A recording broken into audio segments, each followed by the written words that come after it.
Broads Media.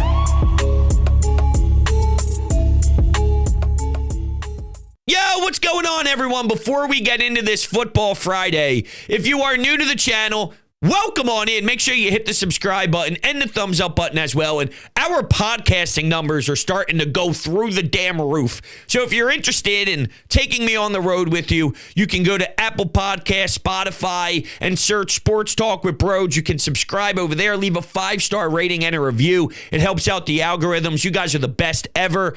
And also, my friends at Garage Beer. Listen, there's nothing better than watching a game with the fellas, watching the game with the family, and you get to walk in and see a Garage Beer sitting on the counter. It's the best beer to ever touch my lips. 0% IPA, 100% light beer, 1,000% quality. DrinkGarageBeer.com. There's no other choice out there. All right? All right. Now, with that, thank you all so much and enjoy the show. What is going on, everybody? Welcome on into Sports Talk with Broads. It's a Football Friday. That's right. The Eagles prepare for the Jacksonville Jaguars Sunday afternoon at the Link.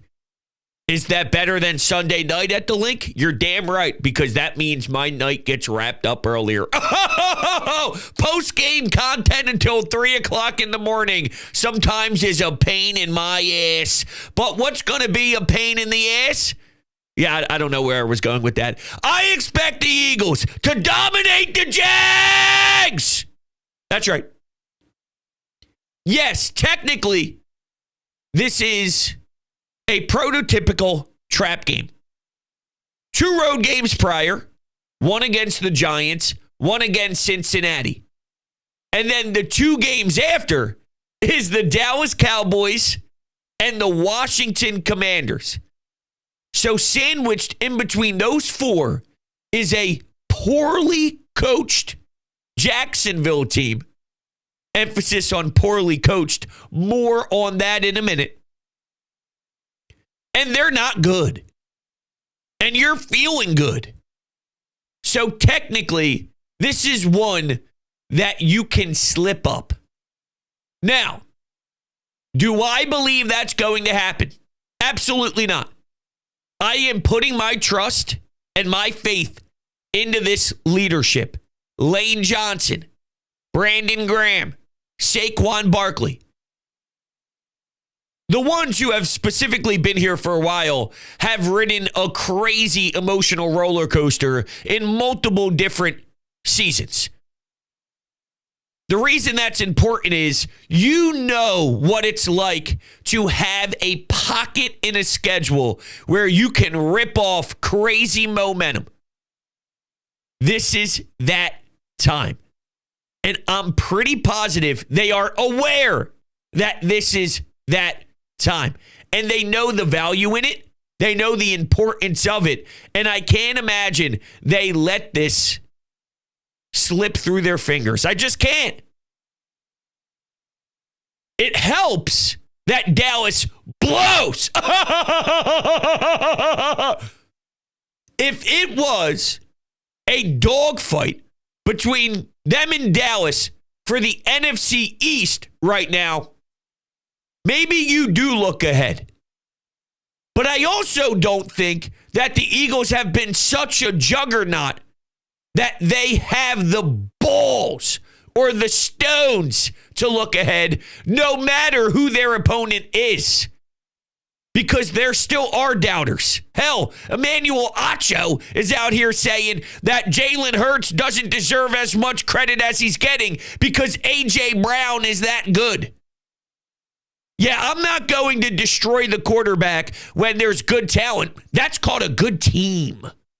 Good teams have good talent. Outside of Tom Brady throwing it to Edelman and, all these random lacrosse players that quit lacrosse and become a superstar slot receiver. Josh Allen for years had Diggs. Sam Darnold right now has who? Justin Jefferson. I mean, what are we doing here? You don't think Jared Goff has weapons in Detroit? That doesn't change anything. Here's reality. what were you saying about A.J. Brown when he was with the Titans? Probably a good wide receiver. You sure as hell was not saying that he was this great, this elite, this dynamic. And that's not just Jalen. That's the offensive line. That's the structure. That's the organization. But that's my point is it takes a billion bricks to build a house. And a quarterback play, it can mask a lot of issues. There's no denying that. But Aaron Rodgers had who? Devontae Adams in Green Bay. I mean, it's silly. It's silly. My overall point is, though, that I don't believe this team is all of a sudden thinking that they are this dynamic team that is so elite that they don't have to be uber prepared and uber ready to go face any opponent in this league. Now, will they score in the first quarter? I don't know. I don't know. I would think eventually that streak is going to snap, even though last week was a technicality. They did score on their first drive, but Cincinnati bled so much time off the clock that by the time they put up that field goal, it was the second quarter. So I don't know. I mean, look, you're at home. If the Eagles get the ball first, and now you're in a position where you get the ball, you're able to charge downfield, you're able to snag some first downs, hear the crowd. They back you, they support you. It's crazy, it's hectic, and you go down and score 7 on your first drive. Then your defense forces a punt. They get to Trevor Lawrence, maybe Quinyon Mitchell with the pass breakup, and you get the ball back and do it again. Now you're up 14-0 in the first quarter. Here we go, baby. Oh, man. If they follow up that second half against the Bengals with another pouring and another straight up domination and just flat out ass kicking, I don't know how I'm going to be able to handle it because, I mean, I'm 2 feet in now. My whole body would be, I'd be neck high. The only thing you'd see in that damn water is my mouth going, ew, we're fucking back. We're back. So let's talk about the practice report, shall we? No Darius Slay. No Dallas Goedert. This is on the Friday practice report, and that was the Thursday practice report. I don't really remember the earlier week practice report. Devontae Smith did not practice for personal reasons. There's nothing wrong with any sort of physical issues, so he'll be ready to rock for Sunday.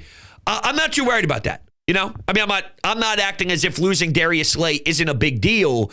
Darius Slay can still play significantly better than majority of this fan base thinks.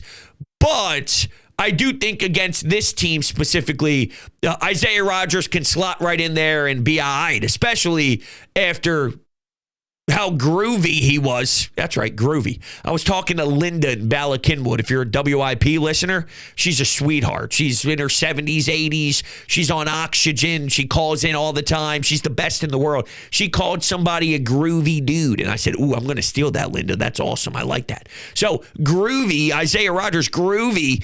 He was groovy with that play that allowed C.J. Gardner-Johnson to get an interception. I think he could be just fine here.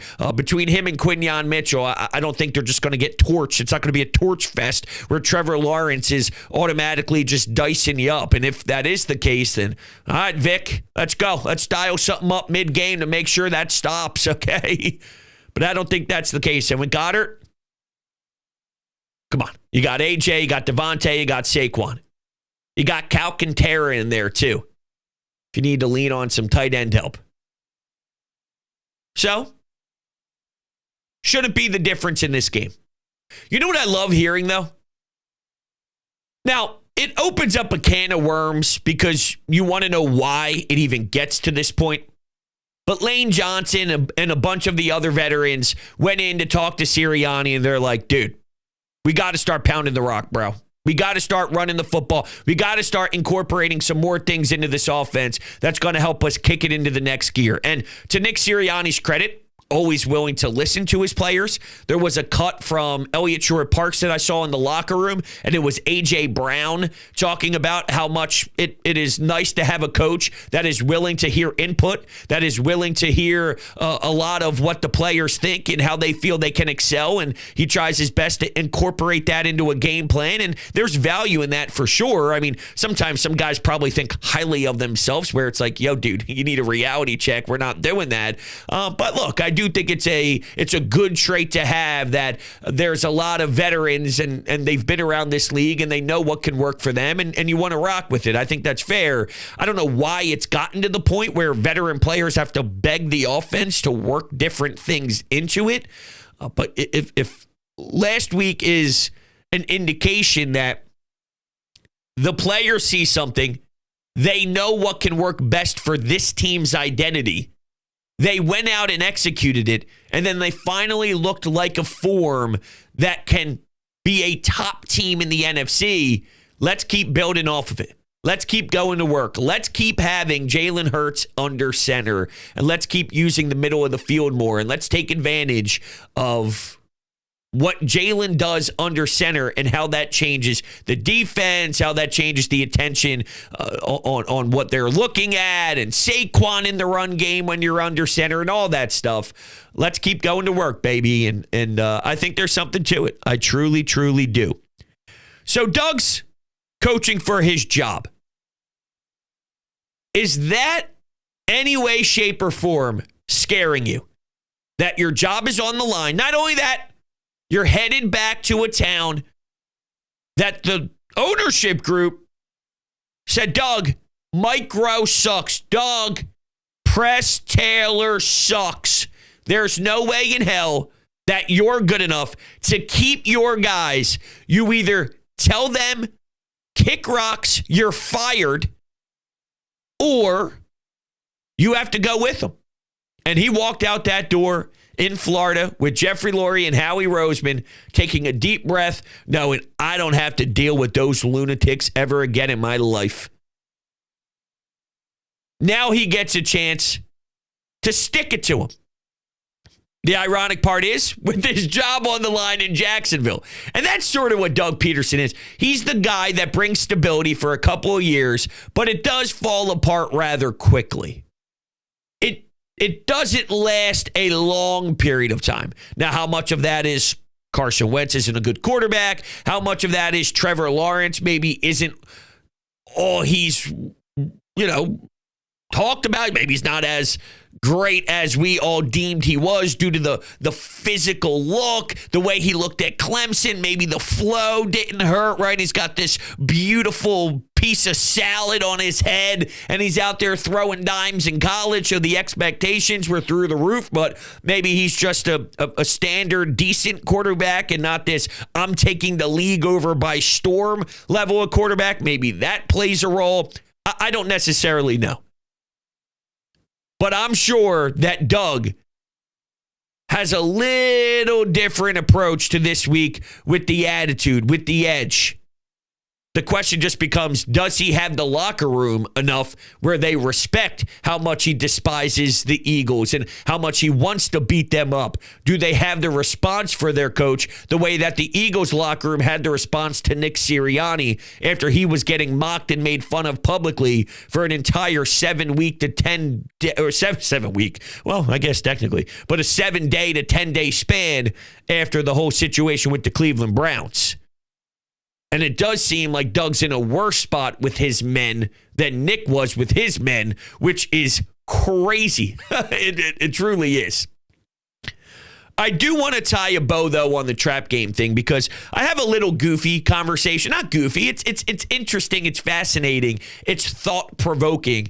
And I did the overnight shift filling in for John Johnson Friday morning, and we were kind of breaking it down and threw around hypotheticals. It was fun, and we'll get to that in a second. But, just to tie a bow on this is I feel confident in this group. I feel strong about this team understanding what it's like to string a couple hits together. The World Series just ended, right? You had to deal with that fifth inning with the Yankees. It was the fifth inning, right? With all those sloppy errors, Aaron Judge, Volpe, his throw to Chisholm, Garrett Cole not covering first base with Anthony Rizzo, securing the ground ball. I mean, it was probably one of the dumbest, stupid, garbage World Series inning in the history of the World Series.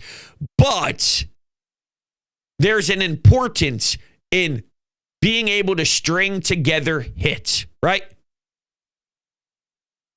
The Eagles beating the Giants, beating Cincinnati, looking at Jacksonville, stringing together hits. And when a snowball starts to roll down the mountain and it picks up a full head of steam and it's getting larger and larger and bigger and bigger and it becomes this monster snowball, you know what that can do by the end of going downhill. I mean, it is going to get massive. And this team, by the end of this, if they string together hits and continue to pile up snow and add on to the snowball, they can be a team that is battling at the end with the Lions or with any other team that sneaks out of the NFC, which seems to be a big question mark on who that could potentially be. The door's wide open, is my point. And I feel they know that. I think the veterans aren't going to let this go. Last year they did. Last year, they had no answers. They were absolutely stunned. They couldn't figure it out. They looked so lost. They were devastated, broken, the whole thing, just like we were as fans. I'm not sure Lane Johnson's going to let that happen again. I'm not sure AJ's going to let that happen again. And credit to AJ, because I feel since he's gotten here, and I may be the outlier, I know fans don't necessarily feel this way as much as I do because I've had a bunch of back and forths on it. But there were times where the way AJ handled himself as a leader, I didn't necessarily love. Just personally speaking, I didn't think it was great. Not answering questions in front of his locker after rough losses because, quote, I don't want to say anything stupid that's going to get me in trouble. But you saying that is an indication that there's something you don't feel good about. There's something you feel about the head coach. There's something maybe with the quarterback. There's something that's bothering you that you know if you're open and honest, that means there's a problem, right? Now, you don't want to say the problem publicly and start ripping your teammates, which is solid, but there's a way to still answer the questions and not force a young Devontae Smith to have to do it instead. And now he's getting asked questions about you that he doesn't necessarily know the answers to, so he's in an awkward position that he can't answer. And like, I didn't love that, right? I didn't love the fact that you're calling into WIP saying, yo, you guys stop running your mouth, this and that. It's like, yo, whoa. Too much focus on this outside stuff.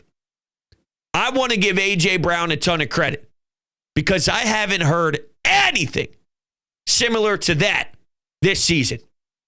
It seems like his leadership has taken such a massive step in a crazy solid direction. And once again, for the 1,000th time, I am going to stress the importance of Saquon Barkley being in this room.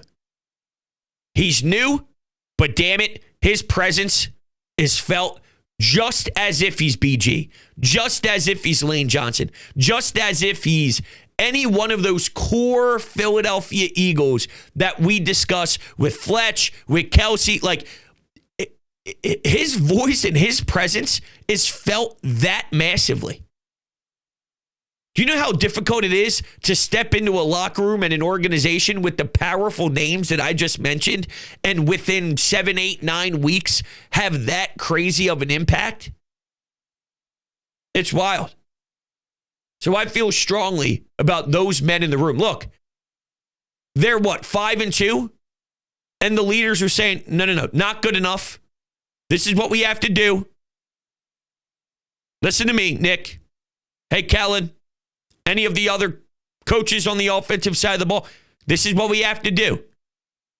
I don't necessarily love that it has to be taken that way, but I just care about the results right now. And that's the importance of these type of men. And we have them. If you're in a different city, in a different town, with different players in the room, you probably never get this. The coach probably loses control, and then by the end of it, you're changing regimes. You have it here. They're making sure they are prepared and ready. That's why I feel so confidently. Or that's why I feel so confident about this win and not overlooking their opponent. They're not satisfied. They know they can get better. They know where they need to get better. They're putting a lot of emphasis in certain areas in the offense, even though they're still winning games, because there needs to be improvement, and they know what they need to do to improve. They're ready, and they're going to string together hits. I feel very good about that statement. All right, so let's get into the silly little barroom conversation stuff. So it pretty much came down to this. I'm going to flip back a couple pages here on my notes. So the question, will Nick Sirianni's tenure ever top Doug Pederson's? Doug Pederson has the crown here in town, which is a huge crown to have considering being labeled one of the best coaches in Eagles history with a Super Bowl championship, and the only Super Bowl championship is probably as big of an accomplishment as you can have in this town sports-wise. Now, I don't think he's the best coach. Andy Reid is arguably the best coach and one of the best coaches in the history of football with all the organizations combined, but he didn't win the championship. Doug Pederson did. Fans feel a connection with that, and reasonably so. So do you think Nick Sirianni's tenure will ever overstep Doug Pederson's, which was short-lived, but the ultimate prize was collected? And what needs to happen for Nick to do that? Because in my mind, if Nick was to win one Super Bowl, hypothetically, win one Super Bowl here, and then have the one appearance where he lost to the Chiefs, technically, that's more Super Bowl appearances than Doug, and they win. So you've been to more, and you have the same amount of trophies. Wouldn't that mean that Nick, 2 thumbs up, you did a better job than Doug? And I feel the power in the first one, fortunately for Doug, is going to hold so much more weight than the second, the third, the fourth, the fifth, the sixth. Now, this was pretty much split between a bunch of callers throughout the 4-hour show. Some said it doesn't matter about the first. It doesn't matter. A Super Bowl is a Super Bowl, and more Super Bowl appearances equals better, no matter how you want to slice it. And I don't think there's really a wrong answer. It's just your perspective on it. But, man, the fact that you had to do it with the backup quarterback, the fact that you were 7-9 the year before, nobody expected you to do it. Then you have an MVP of the league go down against the Rams. His whole body is mangled. You're losing more bodies on your team, and you go in there and you outduel Tom Brady, who doesn't have to punt the football, and he throws for a record amount of yards, and, he doesn't get stopped, but Nick Foles, the backup quarterback, does it. Then the Kelsey speech and the whole thing. We all have family members. My uncle is my example, and I'm sure there's a lot of you out there that have the one family member, that big Eagles fan, love them to death. You always talked about the games, and unfortunately, their time here on earth was robbed from us. They were gone, and they never got to experience those moments. And when they won the Super Bowl, you reflect back to them and all the games you watched together at 1 o'clock on Sunday. All the times you would pick up the phone and talk about what you saw when it was Monday morning. You talk to them and you're like, yo, dude, I'm on my way to work. What'd you think last night, right? Like that is so special, and that was the first one, and the way this city came together for that. I mean, you can't duplicate that first one. So for me, I do believe that it would take 2 Super Bowl championships for Nick to overstep the power of that first one. If you bring more than Doug, then fine. And it's not just about appearances. You got to bring home the trophy. If Nick constantly gets to the Super Bowl and loses, and he's got 1 Super Bowl championship, 4 Super Bowl appearances, and he's 1-3 or 1-4 or something, I'd say, I don't know, man. I don't know. Maybe I would feel differently because that means you have a lot of sustained success. But Here's another part of it. There's a very interesting wrinkle in the Nick Sirianni era. All they keep doing is removing power away from him. And it seems like whenever he has control, it's the ugliest version of football. Will he ever get the respect as the coach if you realize that, whoa, Kellen Moore's offense, like people were questioning, is it Nick? Is he having too much in the cookie jar? Why aren't we seeing X, Y, and Z? Well, in a hypothetical world, if this was strictly Kellen Moore and everyone knew they could see it with their eyes, this is nothing Nick Sirianni believes in, the pre-snap movement is sexy. Let's say it looks very Kyle Shanahan-like, right? Just speaking out loud. All right, that's not Nick's. If they were to flourish and if they were to dominate because of that level of offense, would Nick then ever get the credit for being the head coach if we know it's Vic Fangio, Kellen Moore, and Nick was removed from a lot of those details? I don't know. Maybe it wouldn't. Maybe that wouldn't bother you, and you would still say, look, he's the CEO. He's in charge. He had them ready to play. That's the way this is set up. He did his job. And I don't think there's anything wrong with that approach, but I'm just kind of laying out all of the details with this. Here was another thing that was brought up. You can make the argument, because there's expectations for Nick, because there was already a Super Bowl won and we are hungry for more, that there's added pressure that Doug never had to deal with. He worked with Travis Fulgham, J.J. Arcega-Whiteside. Greg Ward was one of your most accomplished receivers, a quarterback who was an issue. Like Jalen might be an issue, but he's a competent NFL quarterback. When he's having rougher games, it wasn't Carson Wentz bad. Right? Carson Wentz wasn't even a part of the league quickly after his tenure with the Eagles. Jalen, he struggles at times. Not in the second half against Cincinnati, but he's still a competent NFL quarterback. The question just becomes, is he good enough to carry us the way we want him to carry us, which is different than what Doug dealt with Carson. But that roster is not the same roster that Nick gets to run with. But that adds a layer of pressure. That adds a layer of expectations that's more difficult to deal with. So if Nick was able to do it knowing that it's more toxic, knowing there's more attention, knowing that it's harsh out there, would that give him more bonus points for actually securing a championship? These are all things to think about as we see Doug and Nick Sirianni on the sidelines at the Link this Sunday.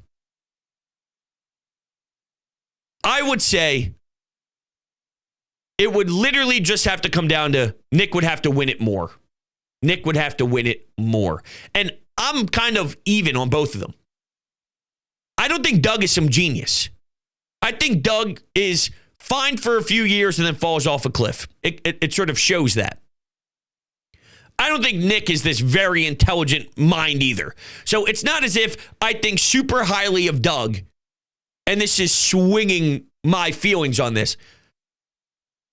Truth be told, I think Doug is a more pro coach.